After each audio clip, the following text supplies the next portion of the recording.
What about this housing bill? It's going to be reintroduced into Parliament today. In fact, that's happening right now in the other place, in the House. I mean, the government's forced to negotiate with the Greens because the coalition won't. Why not?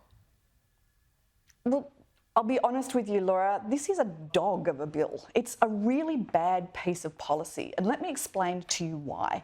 This $10 billion is being borrowed on behalf of the Australian taxpayer. The government is borrowing $10 billion, which it then has to service with interest repayments, which will be around $400 million a year.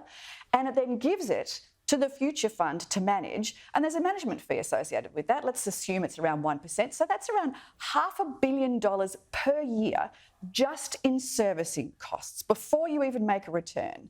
Then the Future Fund has to invest it to make a return, and then only the return will be invested in social housing. That could potentially mean, because the Future Fund has gone backwards in some years, there is no guarantee that a single house will be built from the Housing Australia Future Fund at least in the first year, and maybe even in future years as well. Isn't that up to voters? Is this the responsible fiscal management? Isn't that up to voters? Isn't that something that the Albanese government would be tested on and marked poorly on at the next election, if that was to be the case? Well, in fact, other people have already marked it poorly. In fact, the IMF said that these kinds of off-balance sheet funds, which makes it sound much more attractive than it in fact is, these off-balance sheet funds are in fact a risk to the budget and can be inflationary as well because of the increase to debt, because of the increase to interest repayments. Interest repayments are one of the fastest growing areas of the budget. Jim Chalmers has said so himself. Why would he be adding to it